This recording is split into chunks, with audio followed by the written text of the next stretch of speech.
yes, that's quite an individual thing. Is it also reference or Pearl, or do you like to... Here's the problem. I have a massive snare drum fetish, and I have a massive snare drum collection at home. It's gotten smaller over the years, but combined with my vintage drums, I probably have about 35 snare drums. Right. Still. Yeah. As I said, I got a little bit of a problem. But you don't take them...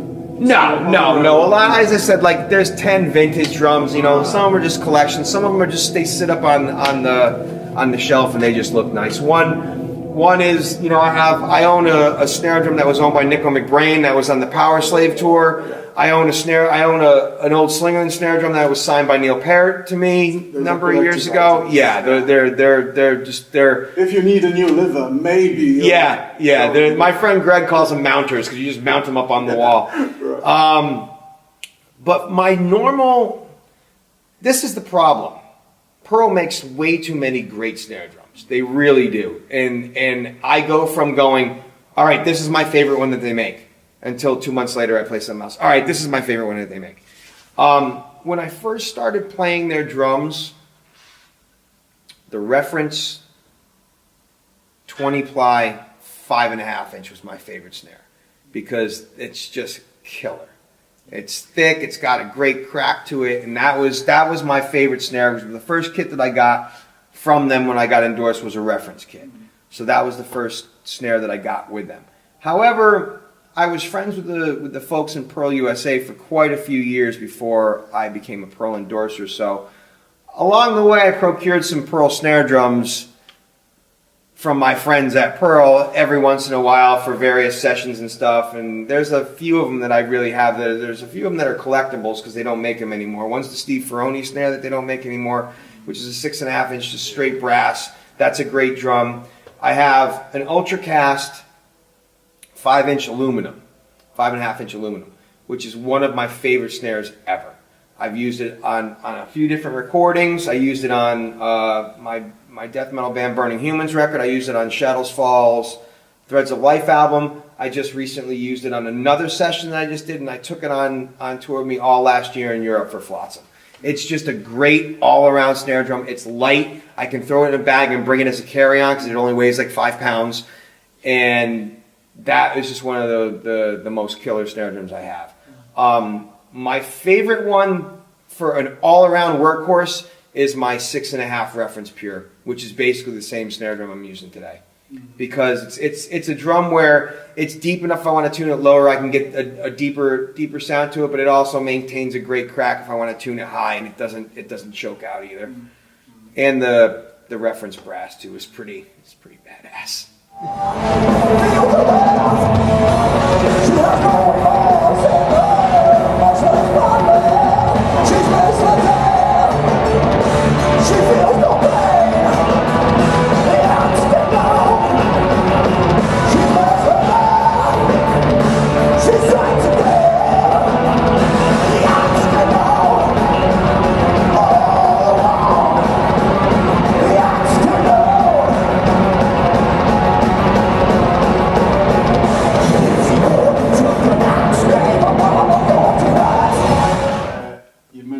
Recording, and that's a question probably that you get asked at clinics as well. How do you approach recording? Meaning, do you like to record in whole takes, or is it that you prefer to get the energy, during a segment and then try to? No, I'm a full take guy. Okay. I'm going to be 47 next year, so it's like I started recording on tape. Not many people, not the young kids don't know what it was like to record to tape when you actually had to play the song all the way through. There was no stopping and punching in with Pro Tools because it was impossible. You couldn't do it. The only way you could stop is if there was a break where there was no drums. Okay, there's a part where the drums drop out. All right, we can start you here. Other than that, you got to play the song, from in its entirety. So that's just the school that I come from. And that's always been what I've aspired myself to do. I practice my rear end off before I go in the studio, regardless of whether it's for my band, for a session, for a hired thing, whatever it is. I usually try to be as prepared as I possibly can before I go in the studio. So I can just go in and knock it out. I don't want to be in the studio for days and days and days. I want to go in, I want to get my job done, and I want to get done, and I want to have a non-alcoholic beer when I'm done. Okay, cool, I'm done. Woo! Let's start having the other guys track. Because I've always also felt the most pressure too, especially when making albums and you only have a certain amount of your budget, and what's the first thing that has to get done? Drums. So what happens if you're having a bad day and you're not just not getting it? You're like, oh man, all these guys are waiting for me to finish and this is costing us money. So I always just really bust my ass to get everything done before I go, to be prepared as possible before I go in. When I go in the studio, I do full takes. I'll do, my first take is usually just let's just go for it take, let's see what happens. And sometimes those are magic. Sometimes those are like, I'm not going to beat that. There's been a few times, literally this just happened a couple months back. I had to do a session for 2 bands from Greece. I was doing a song for 2 different bands from Greece. And one of them was a 205, like more death metal type song, blazing double bass, a lot of blast beats, it's stuff that I play, but I'm not an extreme metal drummer. I'm a thrash drummer. There's a difference. Like guys like George Colias and Derek Roddy, these guys can do this stuff in their sleep. For me, I can do it, but it takes me a lot longer to work on it. They'd be like, oh, that's a cakewalk. That's nothing. Me, it's like, that's the top of my ability. So I gotta really get this together. So I was really rehearsing this one song for like a week straight because I only had a week to get it done before I got in the studio because they had a time limit. Then I had to get it done before I left to go on tour. So I had just practiced this song so much I was ready to do it by the time I got to the end of the week and got in the studio. So the first take, and I even told my friend who's my engineer, is a studio that I work out of when I'm back home. I do any drum stuff I have to do with my friend Tim at his place. And I go, there might be a few punches on this one. I don't know if it's going to be a full one or not, but we'll see. And the first take, I nailed it. Like to the point of like, I opened the door, I'm like, please tell me you had the record button pushed. He's like, oh yeah, don't worry. He's like, I record everything you do. I'm like, all right, cool. And I was like, because that was almost perfect, dude. Like literally, I sat back and listened to it. There's a couple little sections. I'm like, all right, let me redo that last section right there. I can do it better. But that's the way I do things. I'll do a full take, and if there's any fixing, it's me playing the part. So what I'll do is I'll do a take, then I'll do another take, then I'll do an insurance take, and then I'll do a take where I just fart around, go for different fills, whatever. You never know, something might happen. So then when we're ready to edit, I take the master take.